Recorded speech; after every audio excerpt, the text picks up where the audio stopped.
Assalamualaikum warahmatullahi wabarakatuh. Halo teman-teman, pada video kali ini saya sebagai perwakilan dari kelompok 4 akan membahas tentang bagaimana harmoni kewajiban dan hak negara dan warga negara dalam demokrasi yang bersumber pada kedaulatan rakyat dan musyawarah mufakat. A. Menelusuri konsep dan urgensi harmoni kewajiban dan hak negara dan warga negara.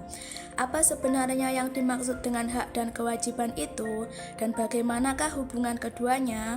Hak dan kewajiban merupakan sesuatu yang tidak dapat dipisahkan.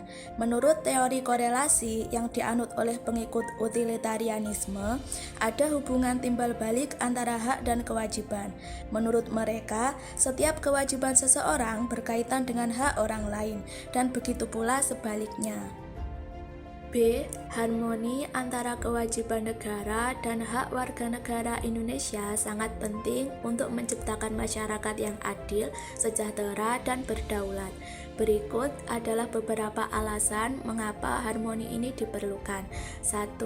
Mewujudkan keadilan sosial. 2. Perlindungan hak asasi manusia. 3. Mendorong kesejahteraan warga. 4. Memelihara ketertiban sosial. 5. Membangun kepercayaan dan legitimitas. C. Harmoni kewajiban hak negara dan warga negara Indonesia terbagi menjadi 3 sumber, yaitu 1. Sumber historis. Sumber historis ditandai dengan adanya 3 peristiwa penting di dunia barat, yaitu Magna Carta, Revolusi Amerika, dan Revolusi Perancis. 2. Sumber sosiologis.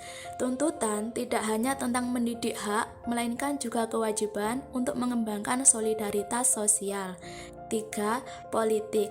Sumber politik yang mendasari dinamika kewajiban dan hak negara dan warga negara Indonesia adalah proses dan hasil perubahan UUD NRI 1945 yang terjadi pada era reformasi. D. Membangun argumen tentang dinamika dan tantangan. Harmoni kewajiban dan hak negara dan warga negara. 1. Aturan dasar ihwal pendidikan dan kebudayaan. 2. Aturan dasar ihwal perekonomian nasional dan kesejahteraan sosial. 3. Aturan dasar ihwal usaha pertahanan dan keamanan negara. 4. Aturan dasar ihwal hak dan kewajiban asasi manusia. E. Mendeskripsikan esensi dan urgensi harmoni kewajiban dan hak negara dan warga negara. Undang-Undang Dasar Negara Republik Indonesia tahun 1945 tidak hanya memuat aturan dasar ihwal kewajiban dan hak negara, melainkan juga kewajiban dan hak warga negara. Sehingga Undang-Undang Dasar Negara Republik Indonesia tahun 1945 tidak hanya memuat aturan dasar ihwal kewajiban dan hak negara, melainkan juga kewajiban dan hak warga negara, dan menggunakan pendekatan kebutuhan warga negara yang meliputi kebutuhan akan agama, pendidikan dan kebudayaan, perekonomian nasional, dan kesejahteraan rakyat serta pertahanan dan keamanan. F. Rangkuman tentang harmoni kewajiban dan hak negara dan warga negara. 1.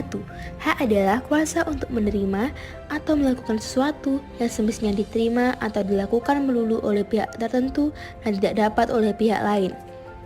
Wajib adalah beban untuk memberikan sesuatu yang semestinya dibiarkan atau diberikan melulu oleh pihak tertentu dan tidak dapat oleh pihak lain. 2. Hak dan kewajiban warga negara merupakan wujud dari hubungan warga negara dengan negara. 3. Hak dan kewajiban warga negara dan negara Indonesia diatur dalam Undang-Undang Dasar Negara Republik Indonesia 1945 mulai pasal 27 sampai 34. Termasuk di dalamnya ada hak asasi manusia dan kewajiban dasar manusia. 4. Sekalipun aspek kewajiban asasi manusia jumlahnya lebih sedikit jika dibandingkan dengan aspek hak asasi manusia sebagaimana tertuang dalam Undang-Undang Dasar Negara Republik Indonesia 1945. 5. Hak dan kewajiban warga negara dan negara mengalami dinamika terbukti dari adanya perubahan-perubahan dalam rumusan pasal-pasal Undang-Undang Dasar Negara Republik Indonesia 1945 melalui proses amandemen dan juga perubahan undang-undang yang menyertainya. 6. Jaminan akan hak dan kewajiban warga negara dan negara dengan segala dinamikanya diupayakan berdampak pada terpenuhinya keseimbangan dan harmonis antara hak dan kewajiban negara dan warga negara. Baiklah, sekian presentasi dari kelompok 4. Jika teman-teman ingin bertanya, silahkan tulis di kolom komentar. Terima kasih. Wassalamualaikum warahmatullahi wabarakatuh.